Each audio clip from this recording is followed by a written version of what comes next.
Ladies and gentlemen, today I'll be talking about cheating in Beat Saber and discuss if some of the techniques that top players are using are considered cheating or not. So let's get right into it.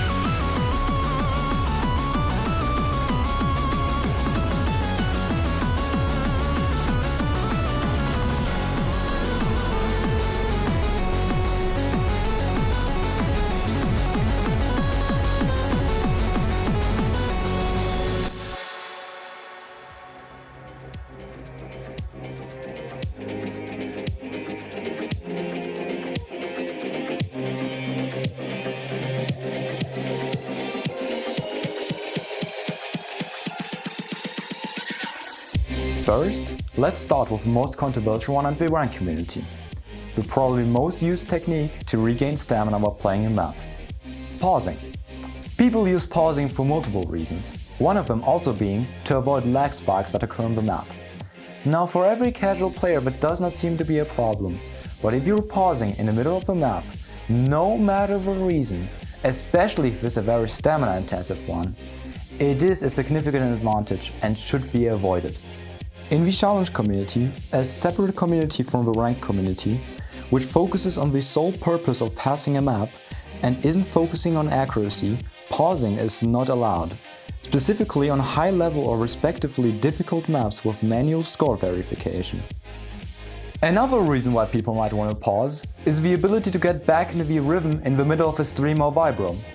That would be also obviously cheating. The only fair use of pausing would be in the case of dodging 3 or 4 white walls. This is the case since most maps containing those white walls have their main difficulty aspect not focused on those particular walls. You might want to dodge them while pausing when you don't have enough room to move freely. It should only be forbidden in dance challenge maps, where the difficulty of a map will be focused on the wall dodging while hitting the nodes at each end. There it would be obviously cheating, since it destroys the entire main difficulty of a map.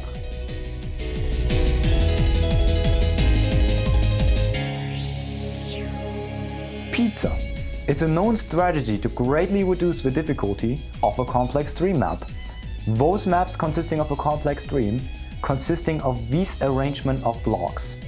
To pizza a complex stream, you face your sabers in the inward direction in order to minimize the horizontal movement needed for the stream.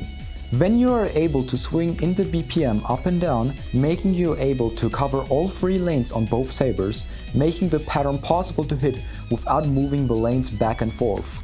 Mastering this technique isn't easy at first, but can be practiced over time in order to get consistent at it.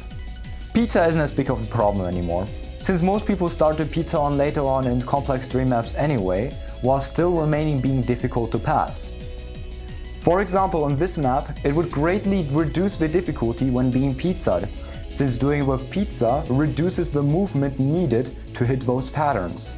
There's also something called windshielding, which is basically pizza but applied for wider patterns, since you move your saber like a windshield in a car.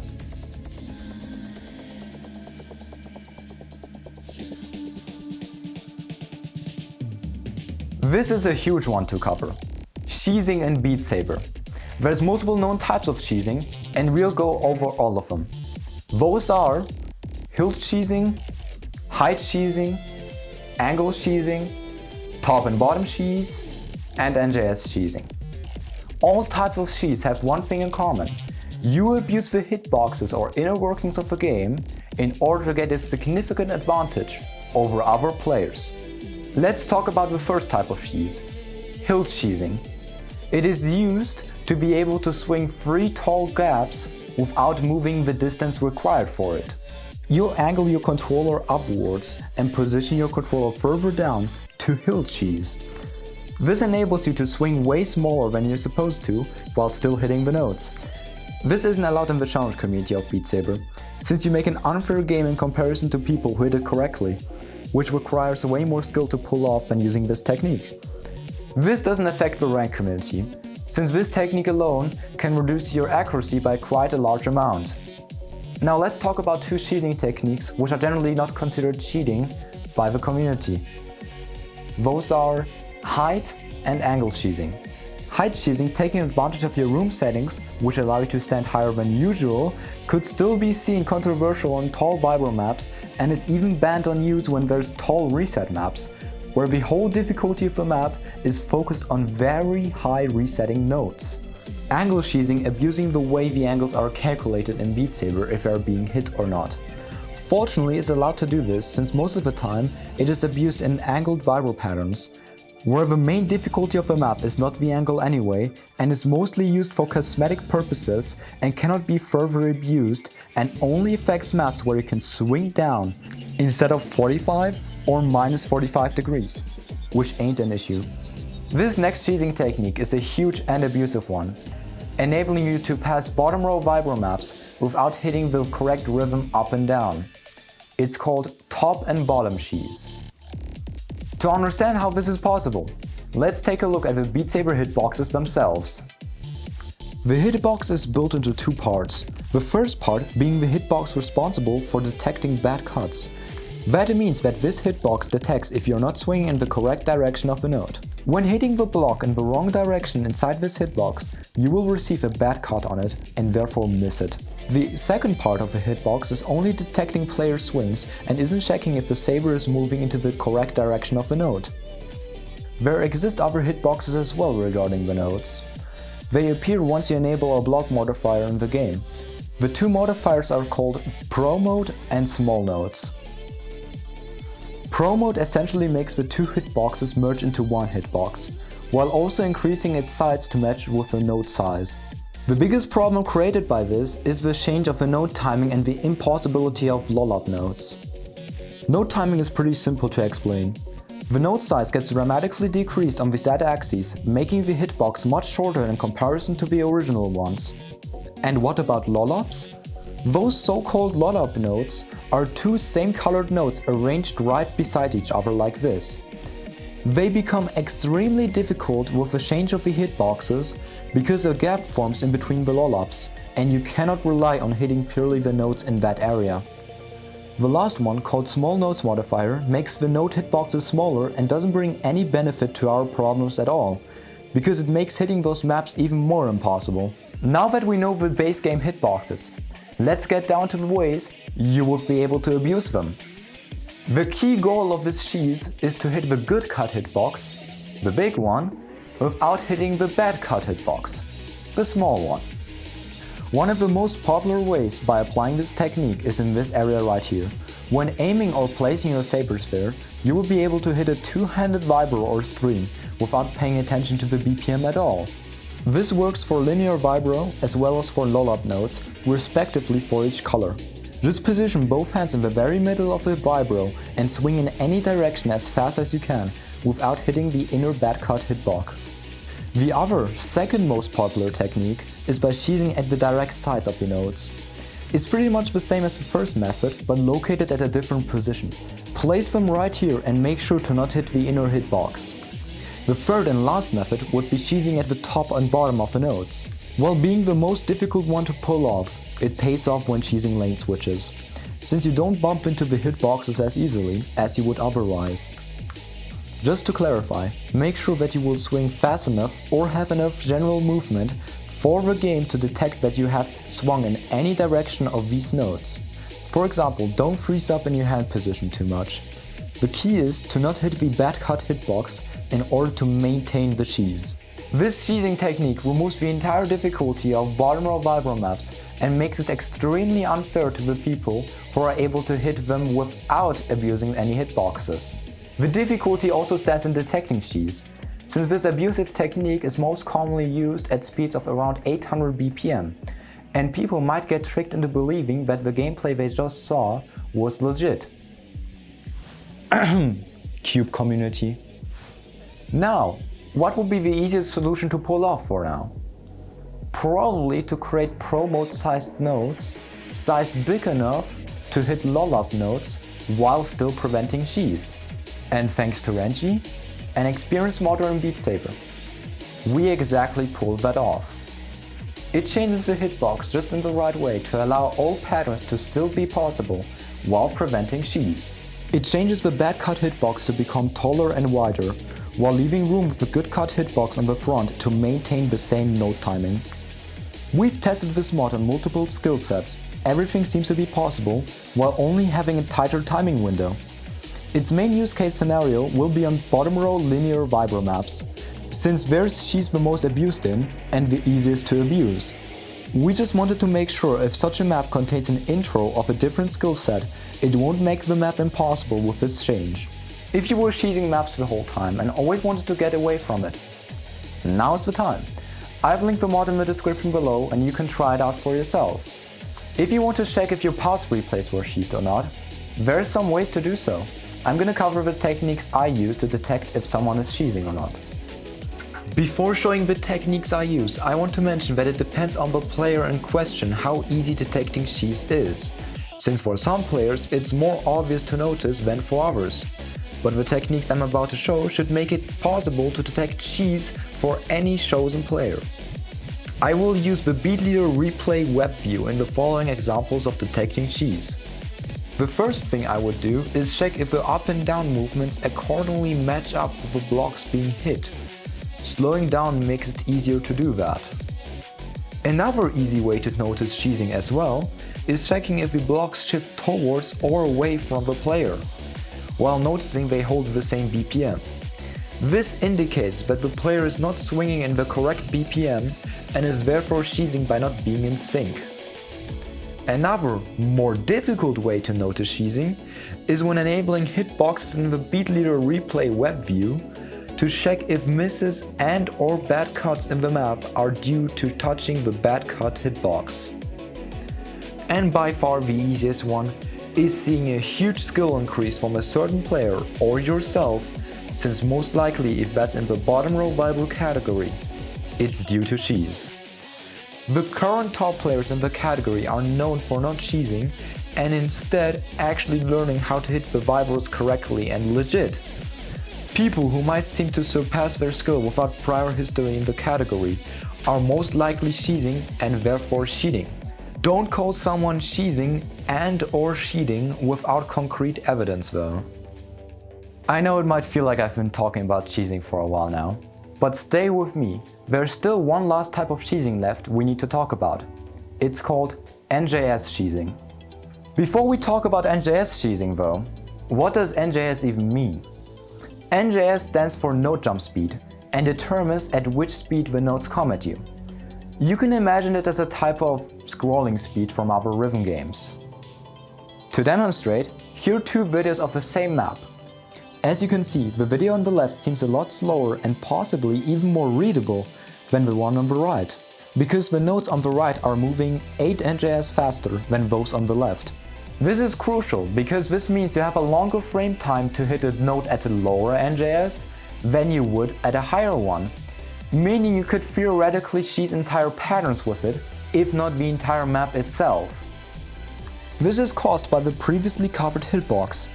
This huge area at the front causes a big overlapping issue at lower NJS by making you able to hit multiple blocks at once. This is because the lower NJS pushes the blocks closer together while they remain being placed at the same rate. But I know what you may be thinking. Obviously, without just going to the map editor or playing a map with a low NJS, you couldn't really abuse it as much, right? Well, you are able to abuse it if you abuse the way the notes spawn in. At the point where the notes jump in, the notes do not instantly come at the set NJS of the map, but instead they start incredibly slow and then gradually accelerate until they get to the desired NJS of the map, which is the point where the platform is located. However, Beat Saber has an exploit which has been never patched since release. This is where you can still hit the notes in the map even if you're standing way beyond the platform, meaning you can simply walk forward in real life or even change your room settings in the menu so that you can stand further away from the platform and hit the notes, playing at a lower NJS. Luckily for everyone, Beat Leader has implemented a simple anti-cheat against this cheesing technique, by just checking if the player has left the platform for the majority of the replay. A modifier which is called OP will get added to your score afterwards, which basically halves your score, acting as if you had no fail on. Even though action has been taken against this type of cheese, I think it's still a noteworthy mention and should be addressed.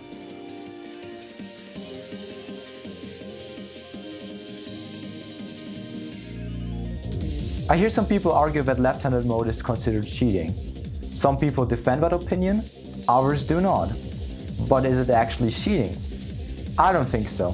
The influence it can have on your gameplay are pretty minor and shouldn't make any pass invalid in this case. It could be only seen as controversial if a right-hand player chooses to use left-handed mode to turn a difficult left-hand jump into a difficult right-hand jump. But it still wouldn't make the pass in any way invalid by using left-handed mode.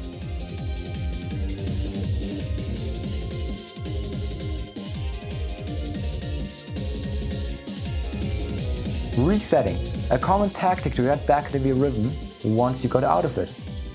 We will focus now on palm-up and 360-degree maps. Those maps consisting of palm-up and 360-degree patterns. Resetting is usually considered a disadvantage than an advantage, since you sacrifice some of your stamina and risk missing some blocks while trying to reset. This isn't the case for these type of patterns though, since it would make the patterns easier to hit by resetting on them.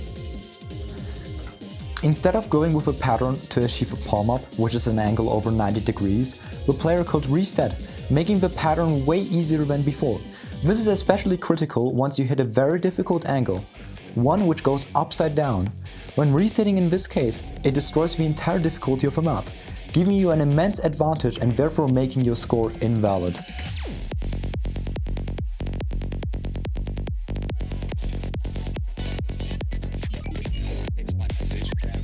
Swingbug, the probably most controversial topic of them all. A problem where there's no real solution for.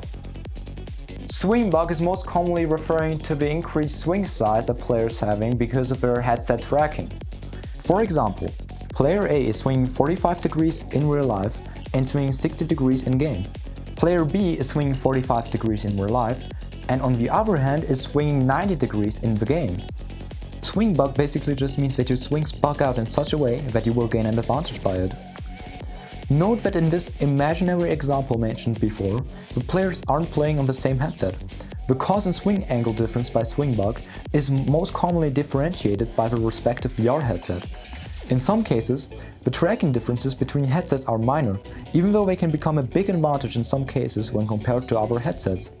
Swingbug was a big talk in the challenge community, especially in the jump vibro category, where every single degree matters for stamina.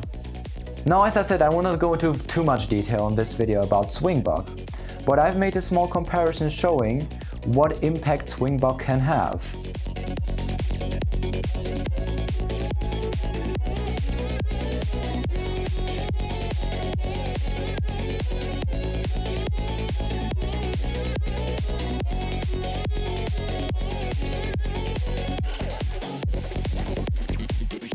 Now that you all have seen the advantages and differences between the swings, what can we do to prevent this?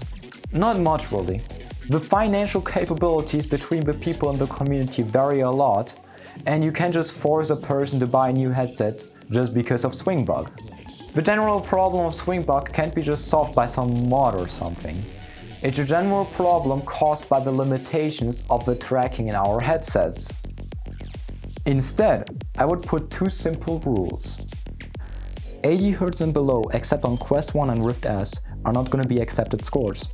Quest 1 users are recommended to use SteamVR, unless standalone, if the performance does not suffer from it. Note that those rules would be applied to top players in both communities and shouldn't apply to casual or semi-casual players. This won't eliminate Swingbug, but will reduce the difference between the headsets.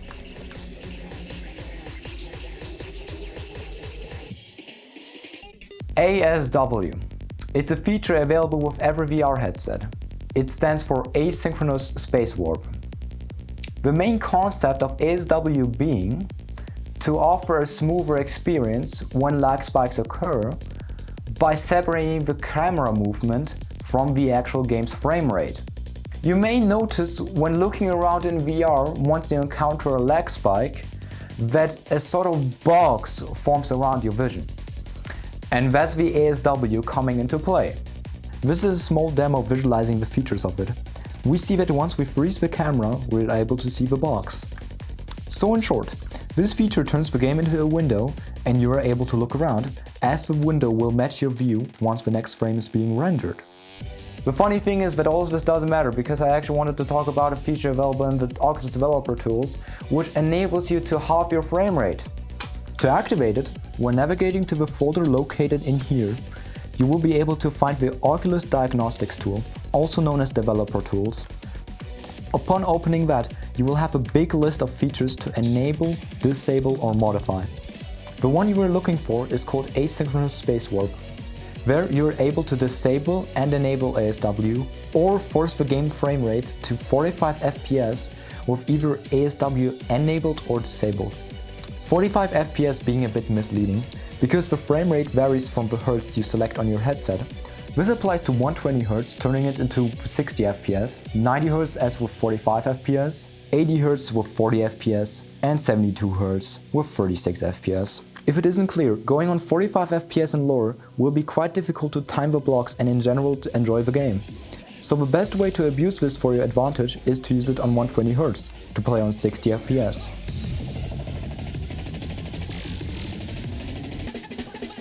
Vrmode Oculus, a very widely used feature used by many Beat Saber players to reduce latency, lag, or increase swing angle. It's one of the biggest impacts you can have on your swing angle without any third-party applications. The feature is being used for players who want to be able to play natively over the Oculus application instead of using Steam VR. This plays a huge role, since the latency and swing angle is greatly affected when you use Steam VR than if you play the game natively over the Oculus client. Only thing you need to do in order to enable this feature is to go on Beat Saber's properties on Steam and type into the start options -Vrmode space Oculus. Note that this feature applies only to players who have bought the game on Steam. You can replicate the same effect as Vrmode Oculus if you just bought the game on the Oculus Store. Let's take a look at the difference between them. On Vrmode Oculus, the swings are clearly more unstable and bigger than with Steam VR. I wouldn't call this cheating, since the impact is minor, but it is a noteworthy mention, since it does give you an advantage if used in a skill set where this would be needed.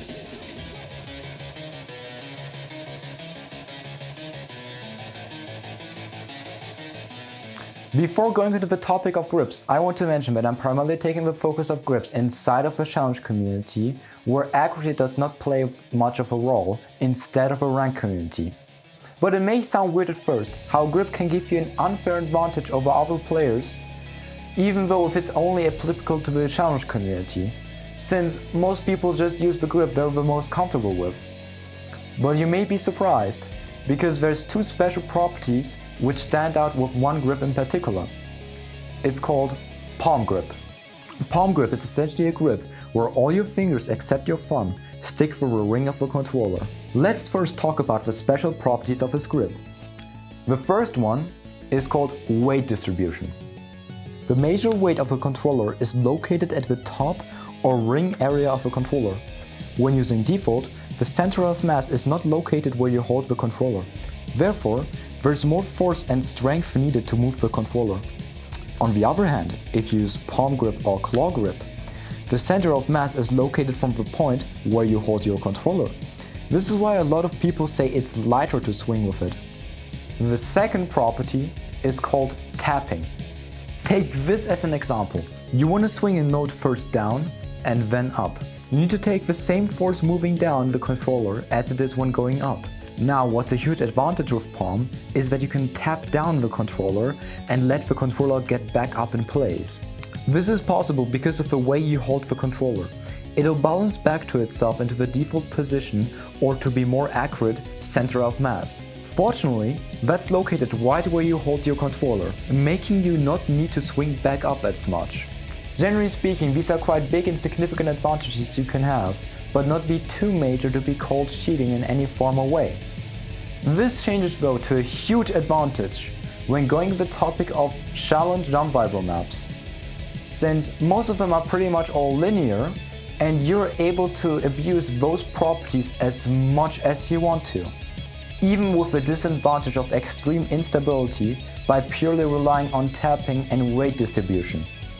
This isn't as easily applicable to the rank community, since when trying to achieve higher accuracy, any type of unstable swinging would result in making it more difficult to hit the notes accurately and swing the correct size or angle. This doesn't apply to challenge maps, since the only requirement is to pass the map. This makes it extremely abusable, especially knowing that you can still achieve higher accuracies in comparison to other players on default because of the increased swing angle. Let's ask one of those players who took advantage of this abusive technique and is a prime example of it. Devil Cat. Now tell our viewers a bit more how your skill increased after switching the grip. When I switched the grips, the biggest problem I first had was controlling it, since I was only using default before, and after trying out some grips, I figured that palm grip gave me the most stamina and swing angle out of the bunch in speed. The insane thing is that I've gotten to level 30 from level 26 in only 9 days purely because of the switch of the grip, which some people need a year if not multiple years for. And I've struggled with even 550 BPM at the time on default grip on speed maps, and suddenly I was able to hit 640 BPM consistently after the switch, which is also insane. A similar problem and discussion occurred when there was drama about Swingbug and the legitimacy of her plays. One player group had a disadvantage from the other player group because of the increased swing angle size given by the headsets. Therefore, the entire top level ranking of jump viber maps has been nerfed to confront this issue. This made jump viber way more difficult, but was making the ranking fair considering the impact that Swingbug can have. The difference between Swingbug and tapping, or palm grip in this case, is that Swingbug is tied to a product and the others are not. And I think personally, phasing out of palm grip instead of just revamping the entire jump viber category once again would be a way better and more efficient way to do it. But hey, I ain't some guy just deciding what the community should do. I just wanted to tackle this problem and make people aware of it.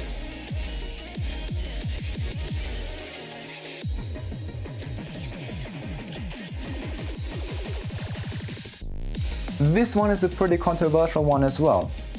The so-called predictions are a feature available with every Valve Index headset. That feature enables you to make your tracking more sensitive, or in Beat Saber in this case, increase your swing angle. The main problem already comes with a function of this feature. It increases your swing angle and you are able to control the amount of it. When considering that the Index lacks a bigger swing angle already in comparison to other headsets, I think it's fair to increase it a bit. But there should be a maximum legit prediction value which is allowed before it becomes unfair again. So I asked multiple Index players to conclude what would be the best prediction value to offer a bigger swing angle while still displaying it fair to the other players in the community. But yeah guys, thanks all so much again for your support for my last video, and it really means a lot to me, and it kept me motivating on making my video the most insane video ever, and I hope I was able to deliver that. But now that the video is over, what should we do? I think we should ask an old friend of ours. Radiate. Hey guys, it's Radiate here. What I did back in early 2023 was very wrong. Cheating is damaging to communities, and it breaks the trust of so many people who've looked up to you as a player.